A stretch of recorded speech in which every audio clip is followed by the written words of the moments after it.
I am Eliza Merritt, 36 years old. I used to believe that if I stayed quiet long enough and did everything right one day, they would remember I was part of that family too. But then the old nameplate was mailed back in an unmarked envelope, along with the family photo carefully cropped to exclude me. "There's no room left for you," was all it said on the back. And I understood some places don't belong to you, not because you left, but because the door was already closed long before. I've never been good at interpreting silence, only carrying it. The message came through while I was folding my undershirt. Not the pressed dress blues, just the soft grey cotton from my final rotation. I folded it the way we were taught on base corners, squared sleeves tucked in like, if you could get the fabric right, the rest of your life might follow. The screen lit up with a single text from Nora Weiss. She never used emojis, never added context. Just words trimmed to their bone. "Heard about your grandmother. I'm sorry, they're planning the service Sunday." That was it. No address, no time. Just they like a tide moving without me. I sat still for a while, my hands resting on the seams of the fabric. The family group chat still existed. I had muted it sometime after Amber's second wedding, after the 10th picture of centerpieces and baby socks that had nothing to do with me. I opened it.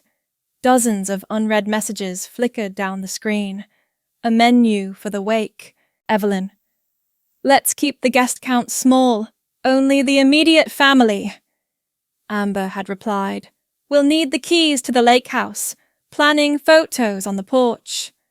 No one tagged me. No one said my name. No one even used Eliza. I scrolled further. There were links to casserole recipes, a note about floral arrangements. Evelyn suggested peonies. Someone posted an old picture of Grandma in her garden. Frank Donovan left a thumbs up. Then, a name I hadn't seen in years, Grayson, Bell and Howe, flashed into my inbox. The law firm that had handled our estate matters since before I could write my own name. Subject distribution review, listed beneficiaries only, immediate attention required. I clicked. There it was, itemized names, legal blocks of inheritance language. Evelyn, Harold, Amber Whitlow, and spouse. I reread it, then checked again. Not even in the carbon copy. I called Evelyn's number, straight to voicemail. I tried the landline. Disconnected. I waited. Nothing. An hour later, Amber texted. "Mom thinks it's best if you don't come. Things are already delicate." No hello. No punctuation. Just those words as if read aloud from a decision already agreed upon. The silence after that felt organized, not passive intentional, like they had rehearsed this erasure, not out of cruelty, but convenience. I looked around my room, the one I'd rented near base housing. One desk, one chipped coffee mug, a thin wooden chair with a splinter near the seat. There was a water stain on the wall shaped like a thumbprint. It had been there for months. I used to wonder if I should patch it. Now, it just felt like mine. The flight confirmation sat folded in the front pocket of my duffel. I'd booked it before I got any invitation, just in case. Sometimes you still pack, even when you know the door won't open. I checked the time. Boarding began in 17 minutes. I slid the duffel upright. It didn't fall. Gate B4 filled with slow-moving travelers. Children clutching juice boxes, parents sighing into scarves. Someone wheeled a pink suitcase with the word Nana stenciled in glitter. A young man in business casual spoke softly into his phone. No. I told her I'd only be gone 2 nights. She knew. I sat back in the seat, feeling the frayed edge of my jacket sleeve where the lining had worn through. I used to stitch things closed during long hours at the operations desk. Threads made more sense than people. They didn't lie. Across from me, a woman in a navy wool coat adjusted the pearl clasp at her wrist. She opened a garment bag labeled "Memorial Outfit" and checked it without emotion. I wondered if she was going to someone else's funeral or her own in some symbolic way. My boarding pass was smooth along the top, but slightly curled at the bottom where I'd gripped it too tightly earlier. There was a faint smudge across my name. I brushed at it with my thumb, though it didn't come off. I remembered Grandma's letters, longhand fountain pen, cream-colored envelopes. She never forgot a deployment. She never asked where I was stationed, just how the sky looked from where I stood. Her last letter came the week I was posted to Seoul. Don't forget to face the window at dawn. Even shadows keep better company when there's light nearby. I carried that letter in a side pocket of my gear bag until it fell apart at the creases. When it did, I wrapped it in wax paper and stored it in a supply crate. I never told anyone. In the group chat, no one used her full name. Just Gran or the service. I checked the law firm's message again. Still the same, no correction, no apology. At 9:13 a.m., another text from Amber. Please don't make this harder. I read it twice, then a third time. Make what harder? Being excluded, or pretending it wasn't happening. A flight attendant passed heels precise against the tile. She didn't glance at the row I sat in. No one did. I used to believe that if I stayed precise, if I folded everything correctly, wore the right tone, left enough space, they would remember I was one of them. There are rules in combat. There are rules in logistics, but there are no rules for being silently replaced. I looked around. A boy dropped a small plastic dinosaur near the trash bin. No one noticed. His mother wiped his face with a napkin and walked on. The dinosaur remained face down. 2 seats down, an older man was reading a church bulletin, the kind with hand-drawn doves and soft purple lilies. I'd seen one like it before when I was 13, and Grandma took me to a memorial for a neighbor I barely knew. She'd folded the corner of the page and wrote a note in the margin, "Everyone leaves." But not everyone is let go. I didn't understand it then. I looked at the departure board. My gate blinked once. Final call. I didn't move. I slid the ticket into my coat pocket, next to a dried-out pen and a paperclip I'd carried since Baghdad. No confrontation, no scene, no dramatic exit. Just stillness. And the quiet realization that when a door doesn't open, it's not always locked. Sometimes it's just no longer yours. Some absences aren't accidents, they're instructions. Some people love in ways that don't show up in photographs. There's a small box in the back of my closet that still smells faintly like cedar and starch. I packed it years ago at Fort Meade, folded around spare socks and an extra utility belt, but I kept adding to it even when it stopped making sense. Inside a stack of used holiday cards, blank, except for the dates I penciled in faintly at the top right corner. 2009. 2010. 2011. Some years I sent them, some I didn't. The ones I mailed usually came back unopened. Not returned to sender. Just no mention. No thanks. No comment. I kept sending them anyway. Even from the outposts where paper curled in the heat, and the only reliable thing was the hum of backup generators. I'd press the pen too hard against the flimsy table and write, "Thinking of you all this week. Love, Eliza."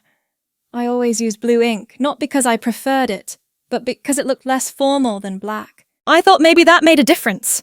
The year I spent in Korea, I managed to ship a small lacquer box for Amber's engagement. I'd picked it up in Insadong after talking to a local vendor about woodwork. Insit I slipped a note that read, "To keep something small and important." She never brought it up. Later I saw it in a photo on her bookshelf behind a vase half obscured. Thanksgiving 3 years ago, I gave up my leave rotation so I could be home for once. I remember arriving at the front door with my duffel bag and a bottle of wine I couldn't pronounce. Evelyn opened the door, then paused just long enough for the air to go stiff. Her eyes flicked to my boots, then the bottle. "Oh. You didn't call. I thought I'd surprise everyone." She stepped back, not inviting, just yielding space. "Well, we only set 4 places." Amber and her husband were already seated, passing the breadbasket. A roast glistened on the counter behind them, untouched. My name wasn't on a card. I ate off one of the kids' plates, plastic chipped along the edge. After the meal, Evelyn asked Amber how the firm was doing. Amber beamed. "They're making me lead counsel on the new real estate arm." "That's real work." Evelyn nodded. "None of this temporary assignment nonsense." I stirred my coffee. "It's not temporary. I've been embedded for 18 months. Evelyn sipped, still. "Moving around like that, hard to build anything real." They never asked where I was stationed. A year before that, I'd gotten a call from Harold about a second mortgage. His voice sounded brittle. Not desperate, just tired. I checked the numbers that night, did the math, found the gaps, then wired the missing payments from my deployment stipend. I marked it under family safety. He never brought it up again. Neither did Evelyn. The following Christmas, I received a scarf. No tag. No note. It wasn't about repayment. I just thought maybe they'd sleep easier. But the next time we spoke, Harold told me not to worry about the family business. "It's in good hands," he muttered. I didn't ask whose. I never told them I stayed up nights reviewing pension plans for them, or that I'd added Evelyn to my emergency contact forms even after the last time she left my calls unanswered. I didn't tell them that I wore the same worn watch every day, because it had been a gift from my grandfather, and I thought keeping it ticking meant something stayed alive. I didn't argue when Amber got the family car after graduation, though I'd saved for the down payment. I didn't ask why the family portrait stopped including me after the second deployment. I didn't send the letter I wrote the night I watched the news clip where Harold accepted a civic award and introduced Amber as his only legacy. I just tried harder.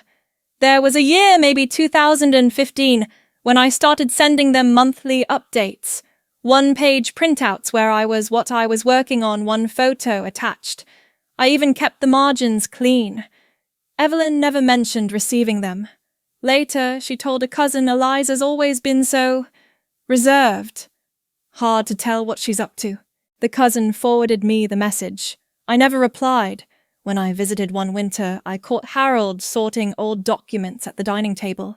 I offered to help. He handed me a stack, paused, then pulled one sheet back. "You probably wouldn't understand this part. It was a spreadsheet. I used the same format every day at the base." I didn't argue. I just picked up the pile he handed me and filed it by date. Sometimes Amber would introduce me to her friends with a polite tilt of the head. "This is my sister. She's in government. Not military, not strategy, not command. Government, like a temp worker in a DMV. I smiled anyway. None of this was malicious. I don't think they even noticed. That's what made it difficult. There was no moment to point to, no loud insult, no thrown dish. Just a steady current of being treated like a guest in rooms I helped build. I tried in all the ways that don't show up on calendars or credit cards. I tried by listening, by remembering, by not correcting them when they forgot where I lived or what I did. I tried by shrinking myself into spaces they would tolerate. I tried by never needing anything in return.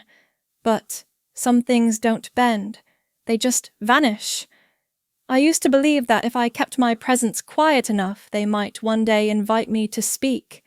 Now I know silence doesn't earn you a seat.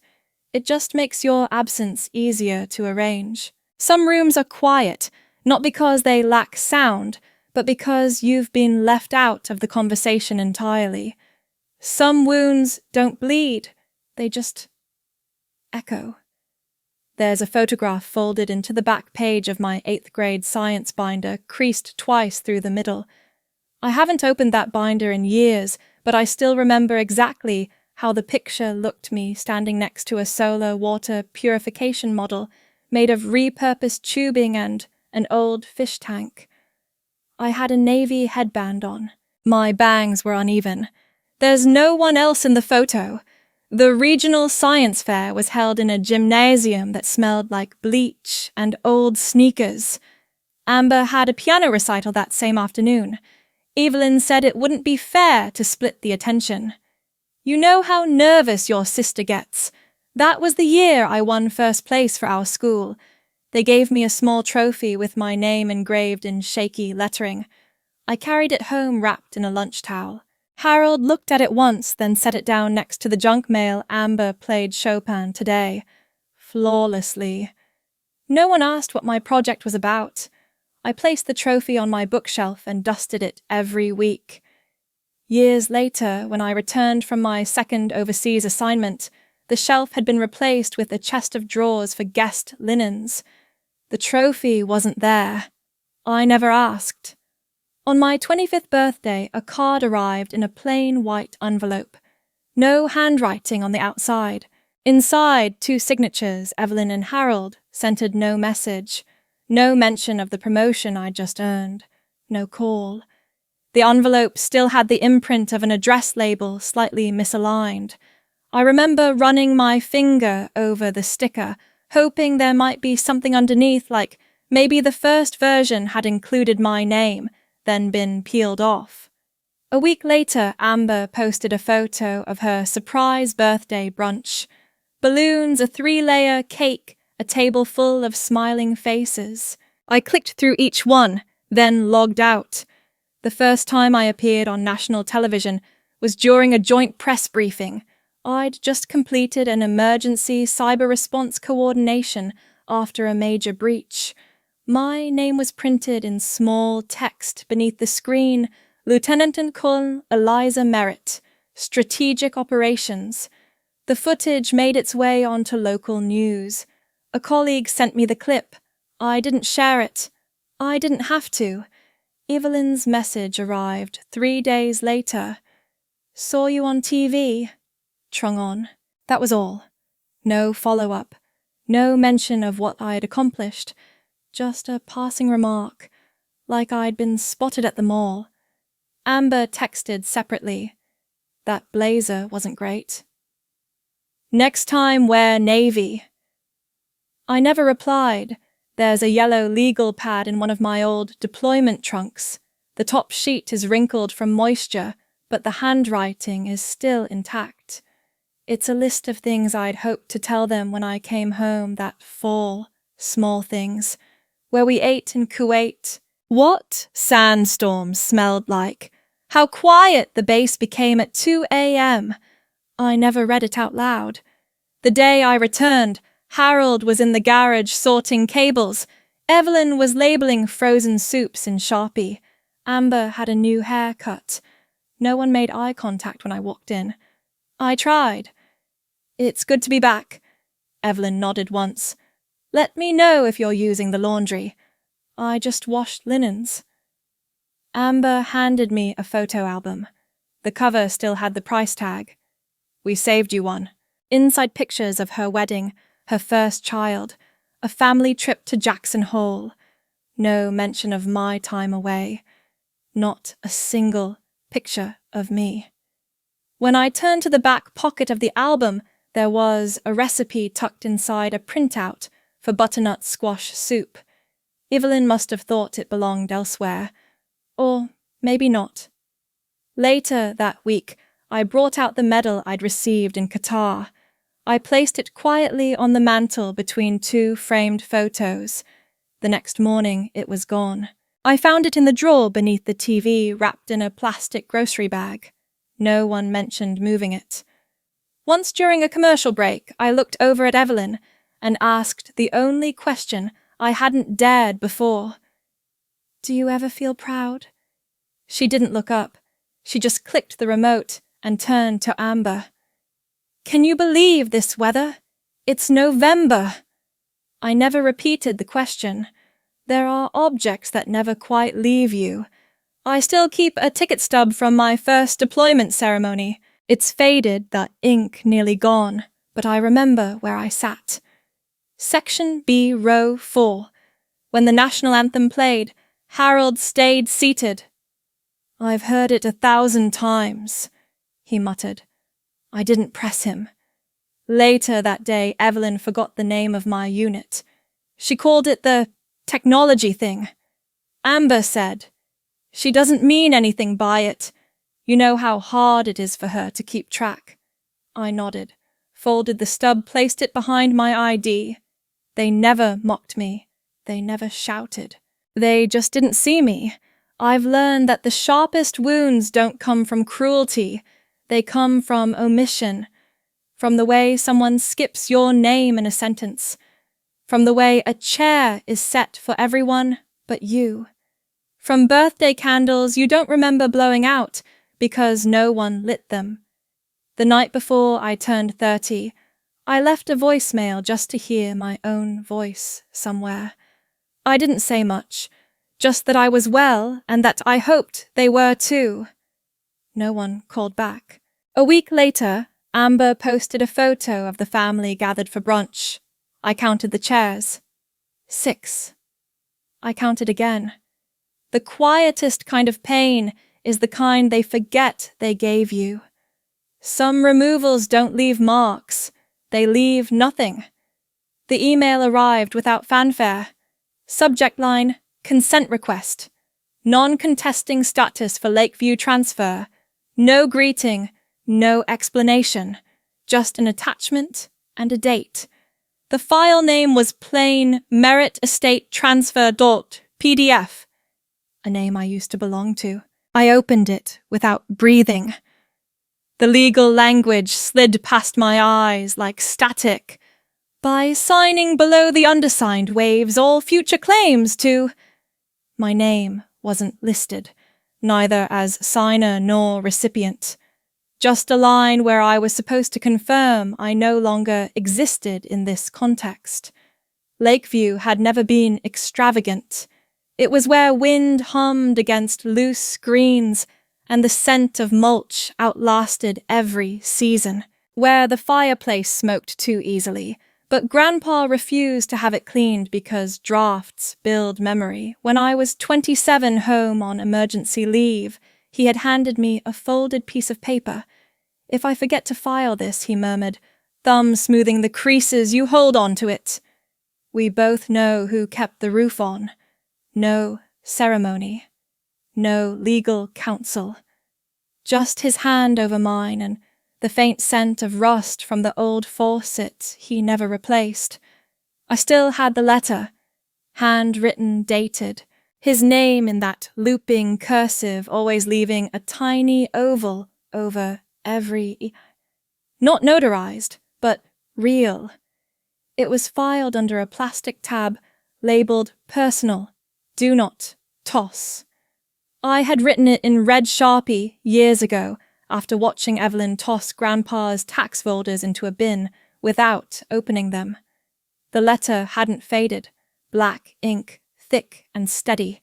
It stated intent that, if anything happened to him, the Lakeview property was to be jointly held between me and the family, as agreed in verbal understanding on record. He underlined understanding. Twice. I opened the bank records next, an old habit from my deployment days, keeping duplicate logs backing up statements. April 7th, wire transfer, $60,000. Memo Roof Restoration Fund. Lakeview. I remembered the scaffolding. I remembered Evelyn casually mentioning cracked shingles during a rushed call. She hadn't asked. I hadn't waited. I'd transferred the money within hours. No receipt was ever sent back. The current account listed 3 owners: Amber, Evelyn, Harold. No Eliza. No trace that I had ever contributed. No indication that my name had been there before. I didn't call my parents. I didn't rehearse a question. I just dialed Amber. She picked up, voice-clipped, distracted. "Hi, kind of in the middle of something. I didn't waste time. They're asking me to waive rights to the house." Lakeview. You knew. A pause not long enough to be uncertainty. You knew Grandpa listed me. A breath, measured. "You've been gone a long time, Eliza." Things shifted. Shifted. Like I had been a misaligned picture frame they finally straightened. "We need the forms by Friday." That was all. No mention of the letter, no memory of the wire, no echo of the years I had flown standby to make holidays fit between rotations. I let the silence end the call. Later, I pulled out a folder labeled Deployment Legal. It still smelled faintly of the green duffel it traveled in. Inside were waivers, briefing notes, embassy letters. Tucked near the back was what I suspected I'd find a general power of attorney. Signed, witnessed, official, full authority granted to Evelyn Merritt and Harold Merritt in all civilian and domestic matters. One line below it, irrevocable until formally rescinded by the principal. I had never rescinded it. I had never thought to. The ink was too clean, the paper too smooth for something that gutted me. I studied my own signature, the way the E swept into the M. Confident, trusting. I'd signed it on the tarmac before boarding a classified flight to Doha, a flight I'd barely remembered, but that paper had followed me. They hadn't needed to forge anything. I'd handed it to them freely. I stared at the line for several minutes, then longer. They hadn't disinherited me. That would have required naming me first. They'd used my trust as consent, my absence as silence. And now the transfer was nearly complete. My name had already vanished from the registry. There were no calls, no questions, no explanation, just a system proceeding without interruption. When I called the estate attorney's office, the assistant recognized my name. Not as heir, as unresponsive party. I corrected nothing. I went to the kitchen, opened the cabinet where I kept the mug from Lakeview white ceramic chipped at the rim. Grandpa used it for tea he never sweetened. I hadn't used it since he died. I rinsed it slowly and left it upside down to dry. Amber once joked I was more tenant than daughter, that I hovered on holidays like a babysitter nobody asked for. At the time, I thought it was just banter. I laughed. So did everyone else. Now I replayed it with different ears. I had shown up like a helper, quiet, available, invisible when needed. I had offered money like an apology, time like a favor, and when I stopped arriving, they adjusted, not reluctantly, efficiently. I had not been misplaced. I had been removed. It was never a matter of inheritance. It was a matter of authorship. Who was allowed to appear in the footnotes of the family's next chapter? Apparently not me. I opened the document one more time, checked the line that confirmed recipient affirms no expectation of claim or presence in revised deed. Presence, not just ownership. Presence. I read that line again. It struck harder the second time. Not a right, a recognition, not a possession, a place. They had rewritten the geography of our family and drawn the boundary just shy of my name.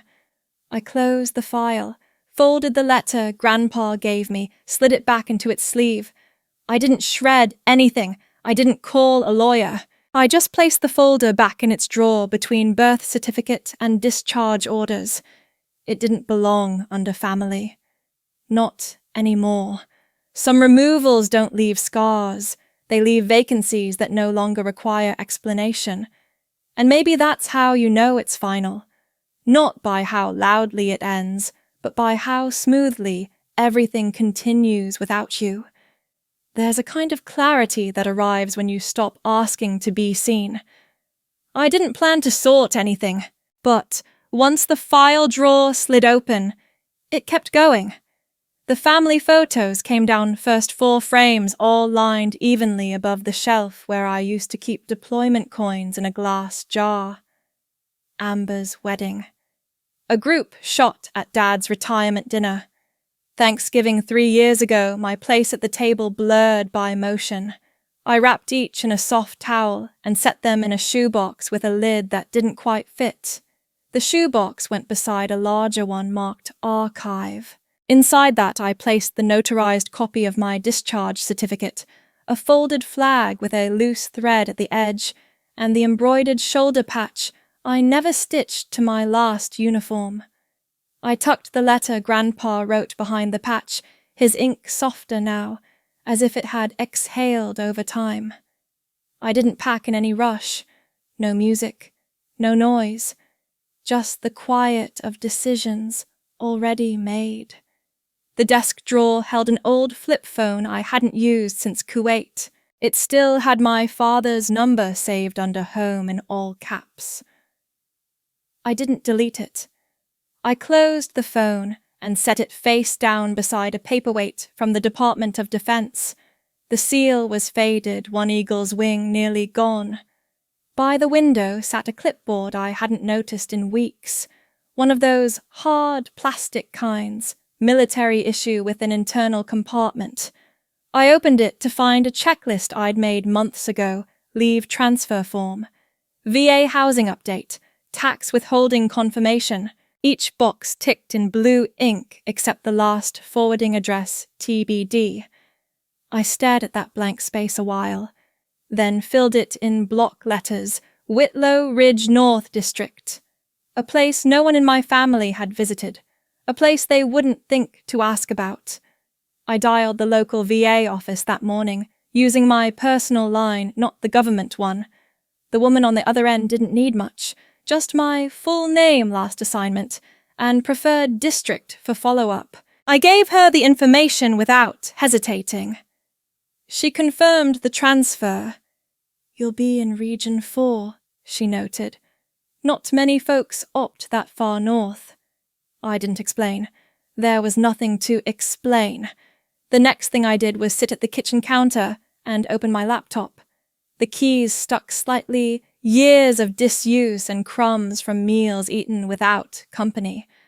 I opened a blank email addressed to no one. I didn't intend to send it. I just needed to write it. Subject none. Body. I don't need anything. I don't expect anyone to understand. But I won't wait for permission to exist anymore. I left it in drafts. No title. No recipient. I didn't reread it. Later, I opened the top shelf of the closet and took down a small, dented box, the kind issued to field units for classified tokens. Mine held only one thing now, an old military watch with a leather strap worn thin beneath the buckle. The minute hand stuck sometimes, usually around 4:17. I fastened it around my wrist and didn't adjust the time. That watch had never left my side in Mosul, in Ankara, or in the control room during those 14-hour shifts, where names on the screen blurred into coordinates. No one ever borrowed it. No one ever asked to. It kept its own time, and so did I. The last thing I did was pull the key hook from behind the pantry door. 6 hooks. One for the front gate, one for the back, one for my car, one for my locker, one for the storage shed, and one that used to hold the family key. The copy I had made years ago when I was expected to show up early, unlock the door and help set the table right. That key had been removed, not by me. The empty hook remained. I didn't ask who took it, didn't mention it in the family group thread I hadn't opened in days. The silence around its absence answered more than any message could. No confrontation, no grand refusal, just small closures. Quiet, exact. I folded the note Grandpa once scribbled on the back of a grocery receipt, "If they forget you, remember," and slipped it into the front pocket of my duffel bag. The ink had bled at the corners from a water spill years ago, but the words remained. No fading. I thought of mailing back the Christmas ornament Amber gave me the year I returned from Seoul. A porcelain dove, the wing chipped on one side, on the bottom in her neat cursive. "You survived another one." It didn't feel like a joke anymore. I wrapped it in tissue, placed it in the center drawer, and closed it gently. There would be no announcement, no final word. I didn't need to burn bridges. They'd removed the path long ago. I didn't call to explain the transfer request. I didn't share the new address. I didn't reply to the forwarded message from my mother, an invitation to a small spring gathering for close family. The subject line read, "Please confirm attendance by March 1st. I didn't. No one followed up. The space I had occupied was already filled. No one needed to rearrange chairs. No one left a gap. That's how you know you're gone. Not because they force you out, but because the room rearranges itself and your absence goes unmentioned. I didn't fight it. I just folded the uniforms one last time, rolled the medals into their velvet case, and placed them in the same plastic bin I used for winter coats. No confrontation, no refusal, just exit. Some choices don't need defense, just distance, and some people don't need closure, just removal. I kept the watch on even when I went to sleep.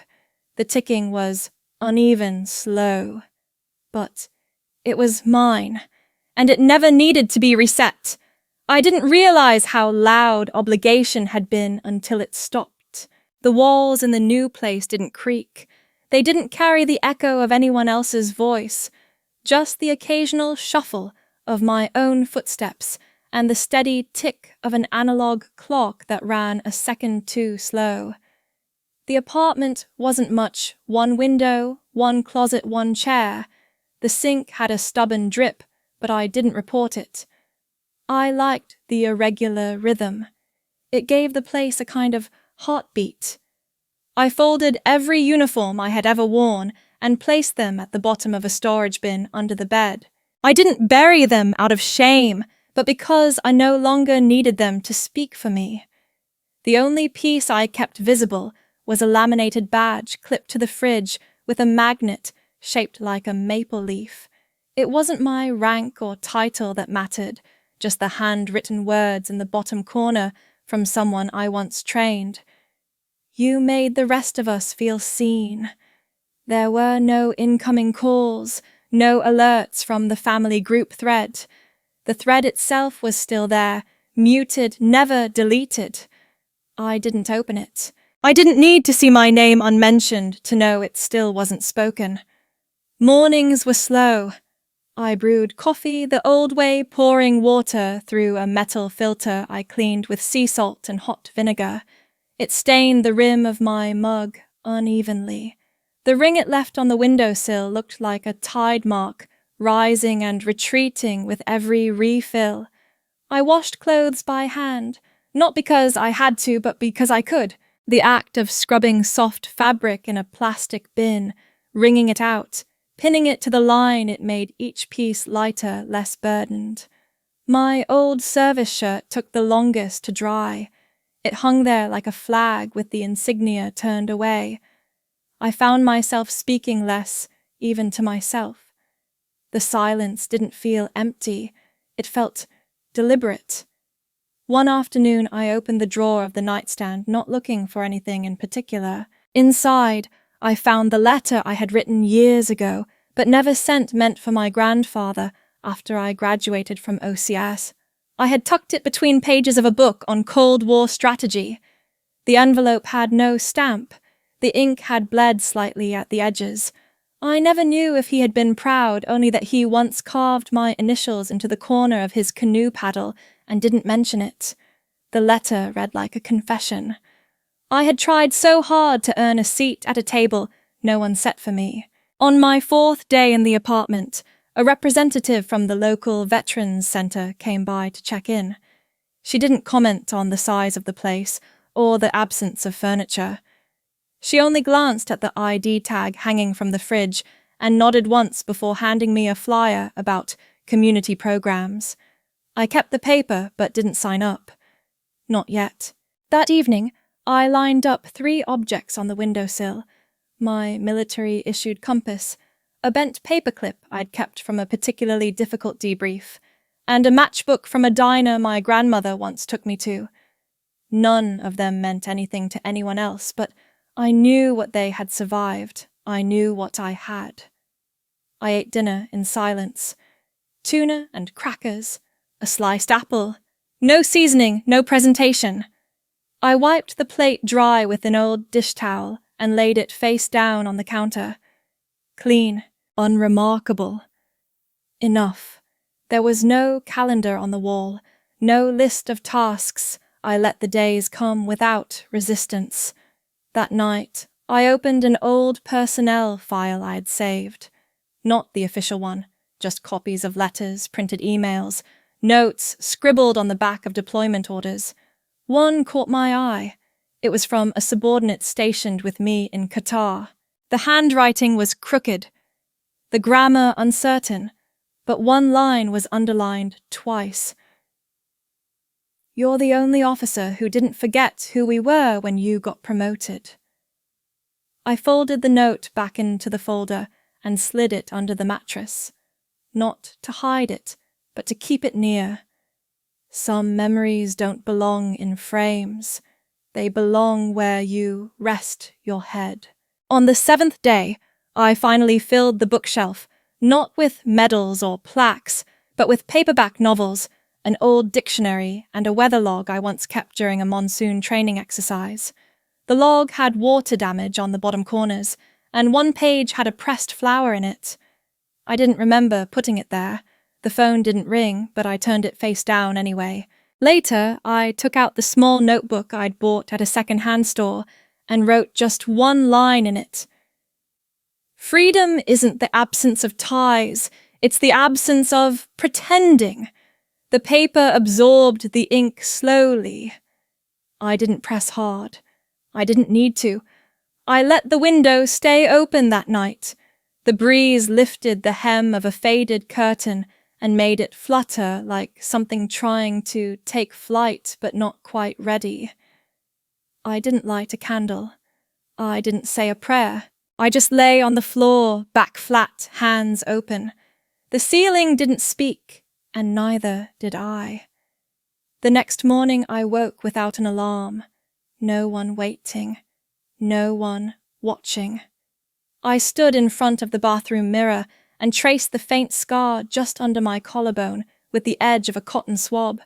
A fragment of shrapnel had left it there, but I had never told the full story, not because it was secret, but because no one had asked.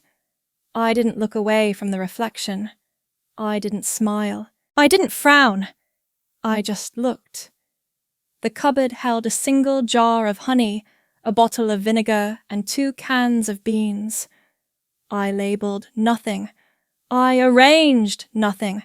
I let things fall into place or stay where they landed. The birds outside the window didn't sing. They rustled. They arrived without announcement, picked at the feeder I hadn't touched since moving in and left when they were done. I didn't blame them. That night, I took a folded piece of paper and wrote 3 names across the top: Amber, Evelyn, Harold. I didn't write anything else. I just stared at the letters until they looked like strangers' names. I tore the paper in half and left both halves inside a hardcover copy of The Things They Carried. No ceremony. No malice. When the lights dimmed, I sat on the edge of the bed and picked at the corner of the duvet. A thread came loose, curling around my index finger like it recognized me. I didn't pull it. I didn't try to fix anything that night. I just let the room stay exactly as it was. It's strange how usefulness can masquerade as belonging until the request is too precise to be mistaken for affection. The subject line read like a memo, signature needed. Inheritance clearance. I didn't open the email right away. I noticed the timestamp first. It arrived just after 4, the hour my mother used to call from her office line, back when updates meant something, and her voice occasionally softened at the mention of weather. The message was brief. No greeting. Just a request to formally release any future claim to the Lakeview estate for the preservation of generational assets. That phrase again, generational assets like warmth or grief, had no stake in lineage. Attached was a PDF. I didn't click it. I watched it sit unopened in my inbox like a sealed envelope left on a doorstep, too long absorbing the air, but never invited inside. The next day my phone rang, once, then stopped, then again.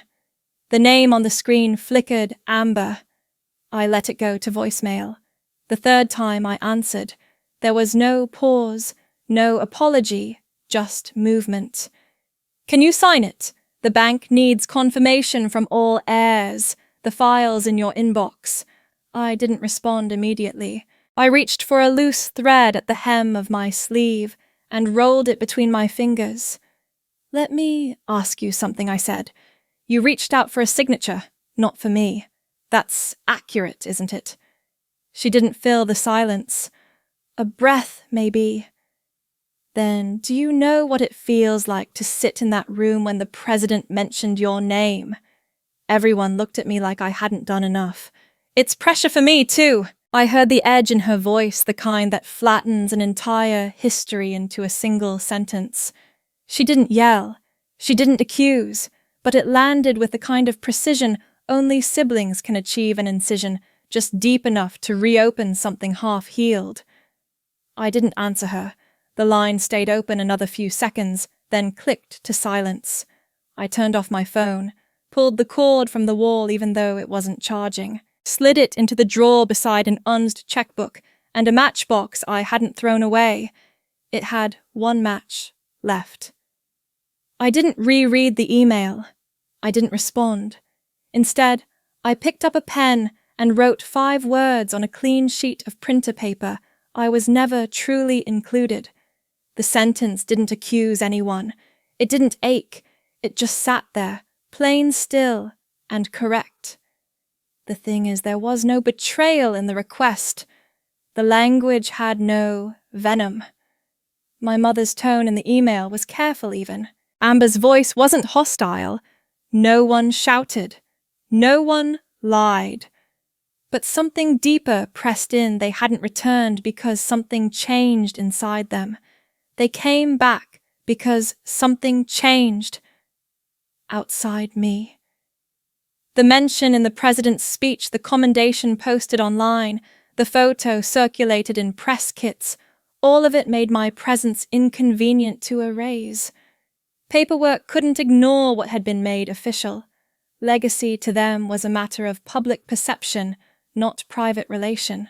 In the evening, I found the letter opener from my old office desk and used it to open a sealed envelope I'd been avoiding. Inside was the program from the last awards ceremony I attended. My name was listed 8th on a lineup of 20. Amber had forwarded it once with no caption, no context, just the file. Back then, I thought the silence was pride. Now I recognized it for what it was, detachment posing as respect. I placed the program beside the stovetop and covered it with a folded cloth napkin. Not to hide it. Just to stop it from drawing my eye again. At night, I brewed tea with the last of the mint leaves I'd dried on the windowsill. I held the warm mug with both hands and stared at the steam until it faded into nothing. Somewhere in another city, I imagined them sitting around a kitchen table, flipping through folders, itemizing property lines, weighing value in terms of acreage and zoning. Not memory, not shared meals, not who planted the apple tree by the barn, just documents. The next morning, I swept the apartment floor even though it wasn't dirty. I moved the rug an inch to the left, exposing a scratch in the wood beneath. I traced the mark with my toe, wondering how long it had been there before I noticed it. That afternoon, the silence felt different, not heavier, just clearer. No one called again. I printed the email unsigned. I folded it into quarters, then slid it into the back of a photo frame with no photo. Just the placeholder stock image of a lake I'd never visited. I leaned it on a shelf near the window. I didn't tape it shut. I didn't label it. I just left it there, tucked up behind glass. Later, I boiled rice and fried an egg without seasoning. The yolk split before I could serve it. I scraped the pan without flinching. After dinner, I walked around the apartment, touching each doorknob, each drawer handle, as if to confirm they still belonged to me. The feel of the metal, smooth cool, indifferent, grounded me more than any word could. I thought about the phrase Amber used. It's pressure for me too. I didn't blame her for saying it. Pressure wears many faces, but it made something settle in me, something unmoved and unmoving. I didn't cry. I didn't burn the email. I didn't unmute the group thread. I just wrote one line in my notebook, same as always. There's no cruelty in their words, only clarity. And that clarity wasn't new. It had always been there under the surface behind every compliment that never quite included me, every photograph where I was centered, but cropped in the frame. I turned off the light without brushing my hair, without folding the clothes still draped over the chair. The room accepted me just as I was. And for the first time in weeks, I left the phone where it sat off unplugged and undeserving of my attention. Some changes don't announce themselves. They collect slowly in the way you reach for a different mug or stop flinching at your own reflection. The advisory position came in a plain envelope, no emblem, no flourish. Just my name typed neatly across the center, inside a brief offer to contribute part-time at the Civil Strategy Institute mentorship, leadership development ethics, in small unit decision-making. I didn't hesitate, not because it would restore anything, but because it asked nothing from me but clarity. The office was 2 blocks from the community center. The hallway light flickered near the stairwell. No framed photos, no plaques, just metal chairs with scuffed legs and a cracked bulletin board pinned with outdated flyers. The room they assigned me had 1 window and a laminate desk. It was perfect. I kept a small pot of purple daisies on the windowsill, thin-stemmed, stubborn things that reminded me of the asters my grandmother used to plant. She once told me some flowers grow better when ignored a little. I didn't water them every day. In the early mornings, I ran my fingers along the edge of the windowsill where the sun settled first. The wood had been painted over too many times. You could feel the ridges beneath the gloss layers, trying to stay smooth, but always showing their age. By 8, the cadets started arriving. Most were younger than I'd been when I first reported to Fort Jackson. Eager, skeptical, uncertain in the ways they didn't know yet. I didn't correct their posture. I didn't lecture. I just sat with them at round tables and asked questions that didn't have immediate answers. One of them wore a plastic watch with a shattered face. He never took it off. Another used a folded map instead of a phone GPS.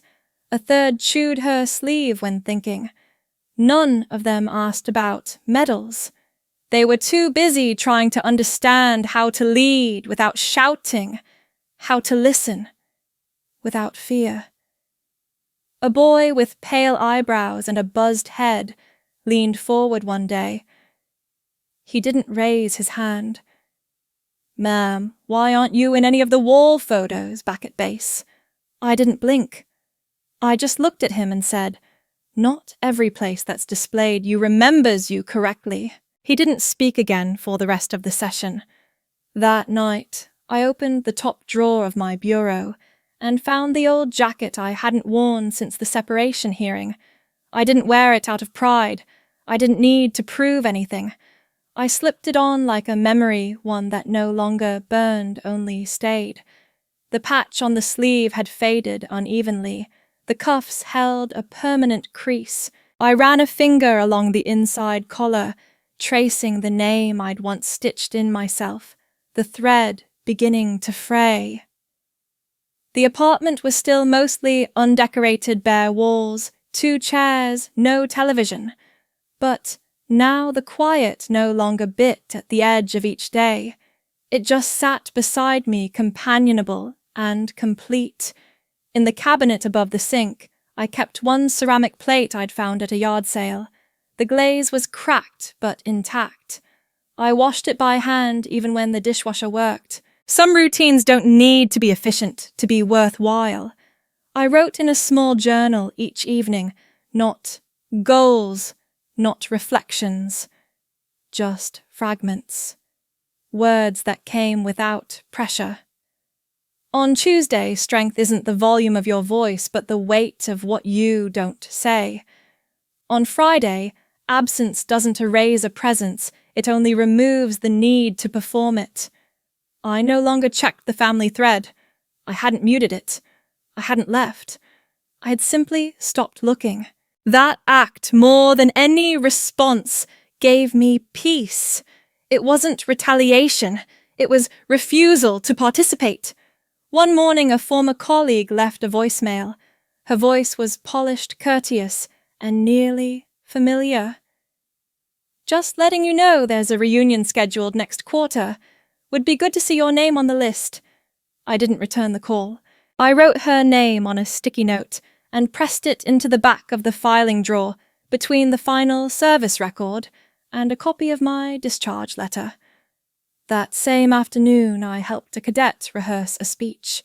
Her hands trembled when she held the cue cards, not from nerves, but from the expectation of getting it exactly right. "Do I have to sound impressive?" she asked. I told her, "It's not about sounding like you belong. It's about being so rooted that no one can move you."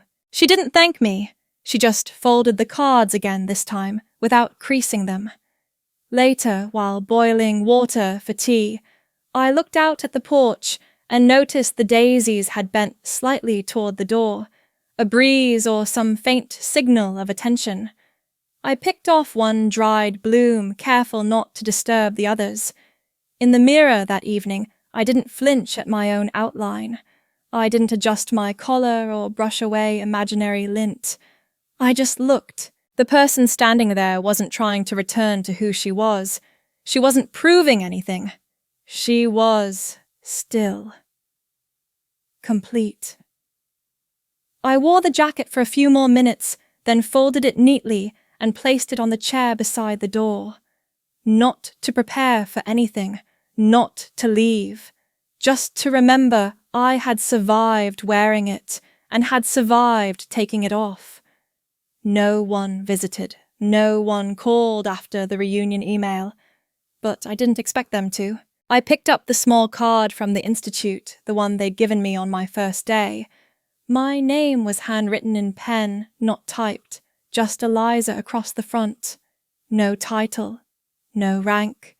No reminder. I pinned it to the wall above my desk beside the window.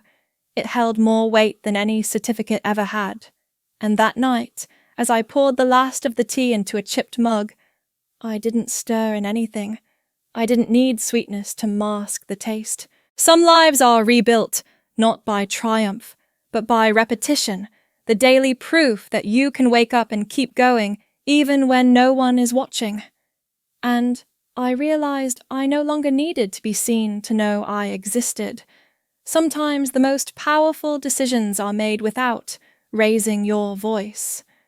I filled out the legal name change form in black ink, letter by letter, pressing harder than I needed to.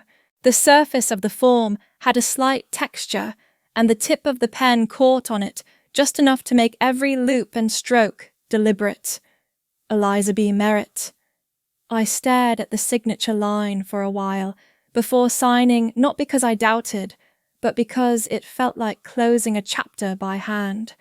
The clerk didn't make eye contact when she took the form. Her nails were chipped.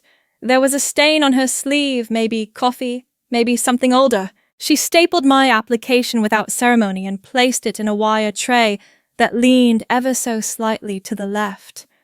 Nothing about the process was dramatic. No moment of transformation. Just a signature, a stamp, and silence. The name Green disappeared from every official space that had once tried to claim me. Birth certificate, medical file, veterans record tax ID. I hadn't realized how many places your name lives until I began erasing it. Back at home, I pulled open the lowest drawer in the narrow cabinet beneath the old wall heater. That drawer had always stuck on the left side. You had to pull with both hands, steady and straight. Inside were 2 items wrapped in a hand towel I hadn't used since I moved in my military nameplate, and the only family photo I hadn't thrown away. The corners of the picture had curled with time. My father stood center, one hand on Amber's shoulder. My mother angled slightly away from me, her necklace turned backward. I had been wearing a brown dress with uneven seams. I remembered the thread catching under my arm that day, a pinch every time I'd reached forward. No one had noticed. I placed the nameplate on top of the photo and wrapped them together again, folding the towel like I was tucking a letter into an envelope. No return address, no explanation. Just a white padded envelope, the kind that makes no noise when dropped in a mailbox. I didn't check for a response. A week later, an email arrived with the subject line, "Family group photo, full attendance preferred." It came from Meredith, my cousin, who used to cut out her face from pictures where she didn't like her smile. The message was brief. "We're arranging an extended family portrait for the county register. Please arrive by 2 p.m. All generations welcome. Uniforms encouraged." I stared at the screen long enough that it dimmed and then locked itself. There was no mention of my name. No line asking if I was available. Just the expectation slid between pleasantries and logistics. The phrasing was familiar. I used to write messages like that, myself, functional, polite, designed to include without inviting. I didn't reply. The next morning, I wrote a different message, 9 words, no punctuation. I no longer belong in that frame of reference.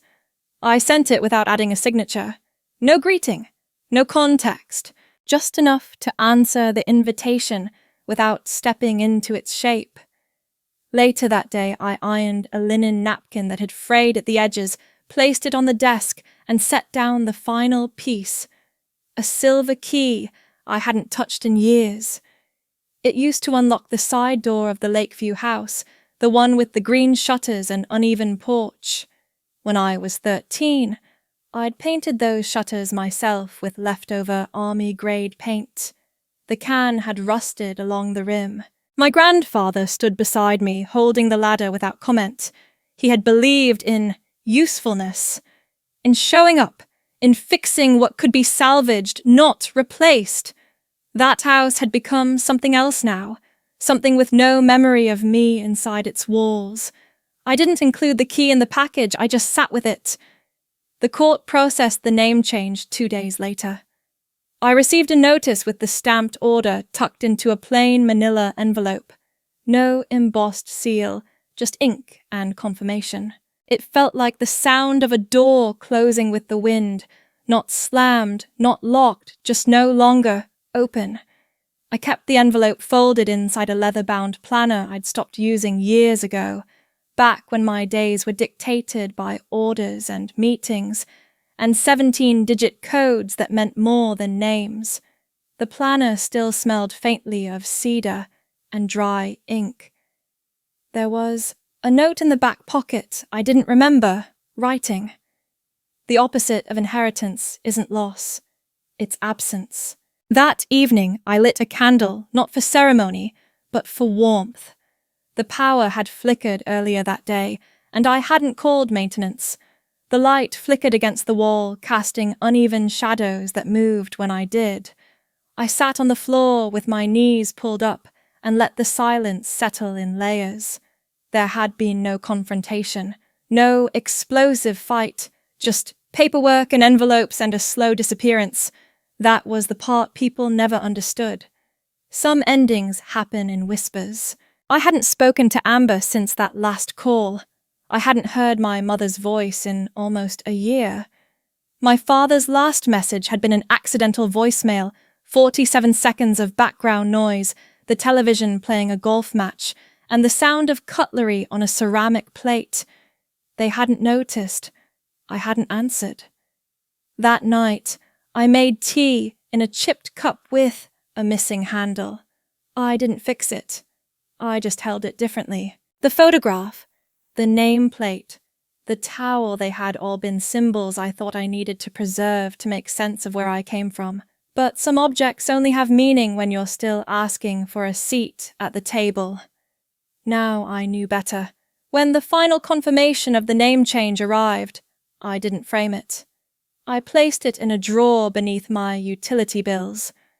I didn't need it on display. I just needed it to exist. There's something clean about a decision that doesn't require anyone else's recognition. I didn't write back to Meredith. I didn't check the group chat.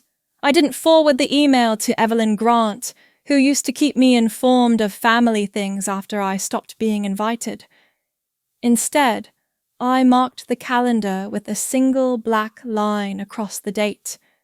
Not a cancellation. Just a line. No anger. No statement. Just clarity. And for the first time in years, I slept without the hallway light on. Not because I wasn't afraid, but because I finally knew who would not be walking through that door. I used to think freedom would feel louder.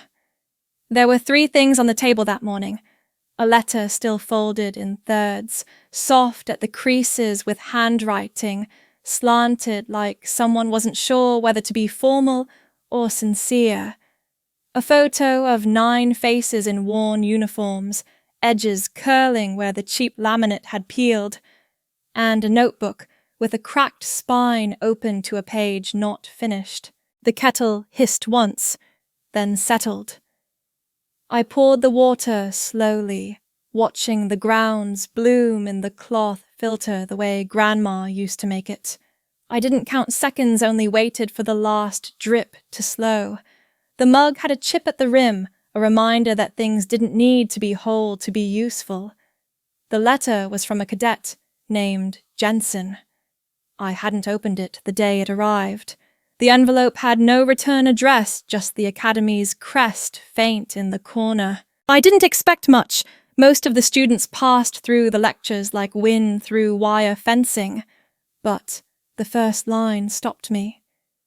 You didn't tell us to lead. You showed us how not to disappear. I folded it again.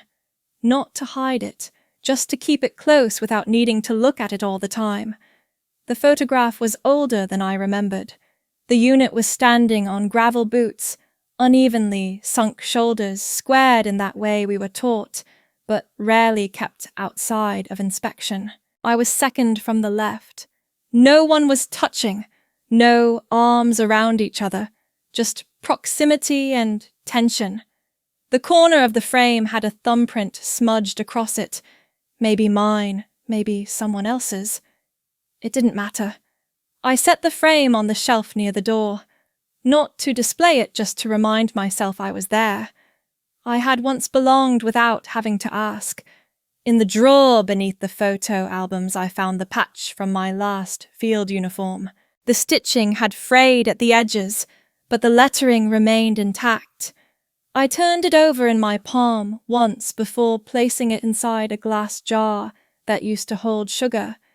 It looked oddly fitting there, still visible, but sealed off.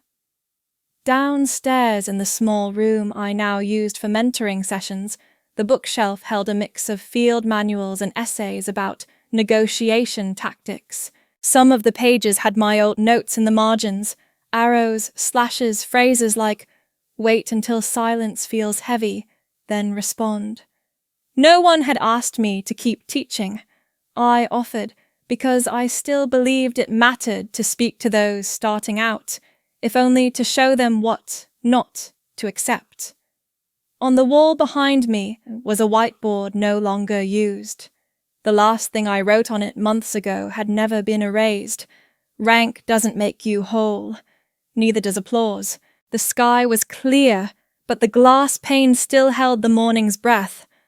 I didn't wipe it. The condensation blurred the tree line just enough to make it feel like it belonged to another place.